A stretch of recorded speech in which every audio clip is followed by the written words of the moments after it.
So hello everyone, this side Arushi Pratap. आप सभी का स्वागत है क्रिप्टो पीएम चैनल पर। आई होप आप सभी बहुत ही अच्छे होंगे।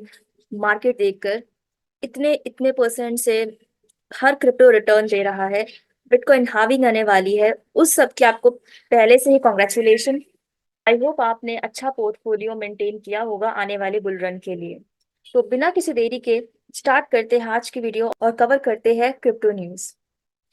तो कॉइन स्विच इंडिया का पहला ऐसा एक्सचेंज बना है जिसने सरपास कर दिया है 20 मिलियन रजिस्टर्ड यूजर्स और 5 गुना से ज्यादा ग्रोथ देखने को मिली है यूजर के रजिस्ट्रेशन में। तो कॉइन स्विच पास्ट 2 वीक से कॉइन स्विच का जो वॉल्यूम है बहुत ज्यादा तेजी से बढ़ रहा है। और जो यूजर्स यूज कर रहे हैं इस एक्सचेंज को, तो नंबर ऑफ यूजर्स जो है वो प्रॉफिट उनमें ज्यादा देखने को मिला है, ओवर 80%। अब जैसे कि हम जानते हैं, एक तो ये रीजन हो सकता है कि अब जो एफआईयू ने सर्वर्स वगैरह ब्लॉक किए थे इंटरनेशनल एक्सचेंजेस के, तो इंडियन यूजर्स जो है, तो इंडियन एक्सचेंजेस पे तो जैसे भीड़ लग गई है इंडियन यूजर्स की। एक रीजन तो यहाँ पे ये हो सकता है कि इंडियन एक्सचेंजेस यूज कर रहे हैं, तो इस वजह से कॉइन स्विच का शायद मार्केट बढ़ा है। और दूसरी बात, यहाँ पे बुल मार्केट आने वाली है, तो न्यू यूजर्स जो है वो ज्यादा से ज्यादा हमें देखने को मिलेंगे। और अगर इंडिया की बात करें, तो लोग इंडियन एक्सचेंजेस को ही पहले यूज करेंगे, उसी के उसके बाद इंटरनेशनल एक्सचेंजेस पे जाएंगे। इसी वजह से यूजर बेस और ज्यादा बढ़ सकता है। और इस वजह से इस माइलस्टोन को सेलिब्रेट करने के लिए कॉइनस्विच ने अनाउंस किया है गिव अवे, जहां पे वो लकी यूजर को बिटकॉइन देंगे एवरी आवर, 20,000 रुपए के करीब। और जो भी चीजें कॉइनस्विच में या बाकी के एक्सचेंजेस में हो रही है, वो सब कुछ एफआईयू के पास उनको देना पड़ेगा, क्योंकि ये पीएमएलए के गाइडलाइंस के अंडर आता है। एसईसी ने अपना स्पॉट बिटकॉइन ईटीएफ जो ऑप्शन ट्रेडिंग का डिसीजन देना था, वो आगे कर दिया है। और अब इनका जो ऑप्शन ट्रेडिंग का डिसीजन है वो 24 अप्रैल तक इन्होंने सेट किया है, जो कि डेडलाइन थी 10 मार्च। 45 डेज इनको जो मिले थे, उसमें इन्होंने डिसीजन को आगे कर दिया है। 6 मार्च की फाइलिंग में सीसी ने अपना जो टाइम था वो एक्सटेंड किया था सीबीओई एक्सचेंज और मियामी इंटरनेशनल सिक्योरिटी एक्सचेंज को, जो कि उन्होंने ऑप्शन का ऑफर देना था बिटकॉइन ईटीएफ के। और इसके साथ साथ ब्लैक रॉक का जो आई शेयर्स बिटकॉइन ट्रस्ट है, उसमें भी डिले इन्होंने किया है। तो अगर ये सब डिले नहीं करते, तो और ज्यादा इंस्टीट्यूशनल कैपिटल आती बिटकॉइन में। लेकिन डिसीजन जो है वो 24 अप्रैल तक कर दिया है। तो इथेरियम का स्पॉट ईटीएफ भी इन्होंने अभी डिले किया है। अगर ये अभी हो जाता अप्रूव, तो मार्केट और ज्यादा ऊपर चली जाती। बाइनेंस ने सस्पेंड किया है सोलाना के विड्रॉल्स को हाई ट्रांजैक्शन वॉल्यूम की वजह से। तो ऐसा अभी की बात नहीं है, पहले भी बहुत बार हो चुका है। अप्रैल 25 2022 से लेके ये चीज बहुत बार हो चुकी है। बहुत बार सस्पेंड किया गया है बाइनेंस के थ्रू सोल के विड्रॉल्स को। क्योंकि बाइनेंस को ये वाला एक्शन क्यों लेना पड़ा? क्योंकि बहुत ज्यादा विड्रॉल वॉल्यूम क्रिएट हो रहा था, और वो भी ब्लैंक ट्रांजैक्शन आईडीज के साथ। इस वजह से बाइनेंस ने सस्पेंड किया है कि मार्च 6 से लेकर मार्च 9 को ये विड्रॉल स्टार्ट कर देंगे, तो तब तक इनका जो सोल्यूशन है वो हो जाएगा। और इस वजह से सोल के प्राइस में भी हमें 3.8% का 24 आवर्स के अंदर अंदर डिक्रीज देखने को मिला था। Moving to next news, Philippine government cracks down on unlicensed crypto exchange, Binance still accessible। तो फिलिपिन की जो गवर्नमेंट है, उन्होंने जितने भी अनलाइसेंस क्रिप्टो करेंसी एक्सचेंजेस हैं उनको हटा दिया है। तो उनकी जो वेबसाइट है उनको ब्लॉक कर दिया है, यूआरएल्स वगैरह ब्लॉक कर दी है, जैसे इंडिया में हुआ है। लेकिन बाइनेंस अभी भी एक्सेसिबल है। तो फिलिपिन नेशनल टेलीकम्युनिकेशन कमीशन जो एनटीसी है, इन्होंने यहाँ पे इनिशिएट किया है कि वेबसाइट्स इनकी ब्लॉक की जाए, जितने भी अनलाइसेंस क्रिप्टो करेंसी एक्सचेंज है। एसएससी ने 3 महीने का यहाँ पे काउंटडाउन दिया था इनको, कि जितने भी मतलब अनलाइसेंस क्रिप्टो करेंसी एक्सचेंज है वो बैन हो सकते हैं अगर उन्होंने लाइसेंस वगैरह नहीं लिया कंट्री में। लेकिन जिन जिन्होंने अभी तक नहीं लिया है, अब वो टाइम आ चुका है, उन्हें हटा दिया गया है, उनके वेबसाइट्स को ब्लॉक कर दिया गया है। फिलहाल बाइनेंस की अभी नहीं की है। जैसे क्रिप्टो फर्म्स एमआई ट्रेड और ऑक्टा एफएक्स है, तो एनटीसी ने इनकी वेबसाइट्स को भी ब्लॉक कर दिया है।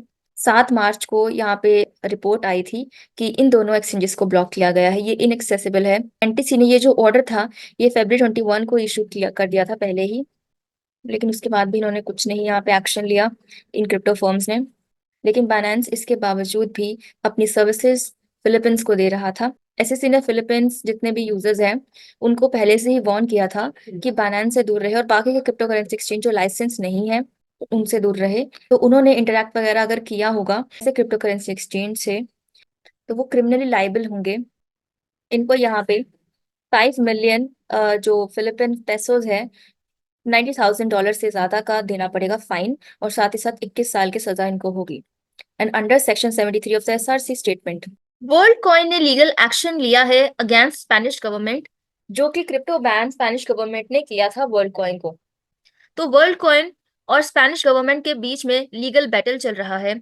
तो स्पेन की जो स्पेनिश डेटा कलेक्शन एजेंसी है AEPD, इन्होंने वर्ल्ड कॉइन को ऑर्डर दिया था कि अपने ऑपरेशंस वगैरह सीज करे और कंट्री से बाहर हो जाए। वर्ल्ड कॉइन जो है वो एक ऐसी कंपनी है जो कि डेटा कलेक्ट करती है आइरिस लेके, आई बॉल्स को स्कैन करके, और उसके बदले में जो कंज्यूमर है, जो यूजर है, वो उसकी एक आईडी बनती है और उसको उसके बदले उनके जो वर्ल्ड कॉइन टोकन है वो मिलते हैं। लेकिन ये बहुत कंसर्निंग मैटर हो चुका है अब, क्योंकि इश्यूज जो है वो बढ़ रहे हैं स्पेन में। इसीलिए AEPD ने वर्ल्ड कॉइन को बैन किया है। तो यहाँ पे वर्ल्ड कॉइन जो है वो माइनर से भी डेटा ले रहे थे, और विड्रॉल करते वक्त भी लैक ऑफ कंसेंट वहां पे शो हो रहा था। तो इस वजह से स्पेनिश गवर्नमेंट ने उनको बैन किया। लेकिन अब वर्ल्ड कॉइन ने स्पेनिश गवर्नमेंट को स्यू किया है। स्पेनिश गवर्नमेंट ने वर्ल्ड कॉइन को प्राइवेसी कंसर्न्स की वजह से अक्यूज किया था।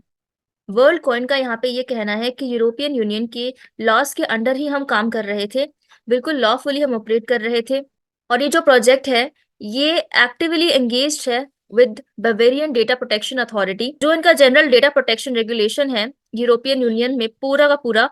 तो इसको हम देख के इसके साथ ही हम काम कर रहे थे कि यहाँ पे कोई भी डेटा का लीक नहीं होगा, आपको कोई भी चिंता करने की जरूरत नहीं है डेटा से रिलेटेड। लेकिन फिर भी स्पेनिश गवर्नमेंट ने इसे बैन किया था, और इसी वजह से वर्ल्ड कॉइन ने भी स्पेनिश गवर्नमेंट को स्यू किया है कि जब पूरी तरीके से हम अच्छे से काम कर रहे थे तो फिर अब क्या प्रॉब्लम है। सो बिटकॉइन हाविंग आने में सिर्फ कुछ ही दिन बाकी है, और बिटकॉइन ने अपना 71,000 का रिकॉर्ड बनाया है, all time high for the first time. Ether के $4,000 मार्क करने के 3 दिन बाद, जो कि ईथर ने 2021 के बाद अब पहली बार किया है $4,000 का मार्क क्रॉस। अब बिटकॉइन ने भी अपना न्यू हाई बनाया है $71,415 का, और ये बनाया है इसने 11 मार्च आफ्टर राइजिंग 2.62% 24 घंटे के अंदर अंदर। दुनिया के सबसे पहली क्रिप्टो करेंसी 10% से अगर हम बात करें तो पास्ट वीक में बढ़ी है, और अगर मंथ की बात करें तो 47% इसने अपना रिटर्न दिया है।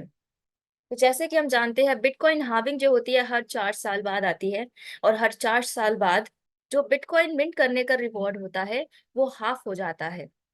जैसे 6.25 BTC मिला करता था $4,18,800, अब वो रिड्यूस होके हाफ होके 3.125 BTC रह जाएगा, जो कि है 2,09,400। तो अभी तो और भी ज्यादा बढ़ने वाला है BTC, वो तो हम आगे देखेंगे। लेकिन फिलहाल इसने अपना एक नया हाई बनाया है 71,000 क्रॉस करके। माइक्रो स्ट्रैटेजी ने अनदर 12,000 BTC परचेज किए हैं over $800 million from convertible notes. तो माइक्रो स्ट्रैटेजी ने 69,000 का जब प्राइस था तो इन्होंने 12,000 बिटकॉइन खरीदे थे, और अब इनके पास 2 लाख से भी ज्यादा बिटकॉइन हो चुके हैं। करीब करीब 2,05,000 BTC इन्होंने एक्वायर किए हैं, एवरेज प्राइस ऑफ 33,706 पर बिटकॉइन। तो इनके पास जो कन्वर्टेबल नोट्स थे 0.625% पर एनम का इंटरेस्ट रेट के हिसाब से। तो माइकल सेलर जो कि चेयरमैन है, CEO है माइक्रो स्ट्रैटेजी के, उन्होंने $600 million रेस करने थे थ्रू द कन्वर्टेबल नोट्स अपने BTC रिजर्व्स को बढ़ाने के लिए। इन्होंने प्राइवेट ऑफरिंग की थी कन्वर्टेबल नोट्स की, तो उसमें $800 million जो था उसके हिसाब से जो नोट्स है वो सेल हो रहे थे, इंक्लूडिंग $100 million प्रिंसिपल अमाउंट के हिसाब से। $100 million कन्वर्टेबल नोट्स है एक्स्ट्रा, अगर किसी भी इन्वेस्टर को खरीदना होगा तो वो खरीद सकता है। तो सब कुछ काटने के बाद purchaser discount, commissions, estimated offering expenses, इनके पास $782 million का जो कन्वर्टेबल नोट्स है वो बना, और साथ ही साथ जो एक्सेस कैश था उसे मिलाकर $822 million का इन्होंने BTC यहाँ पे बाय किया है।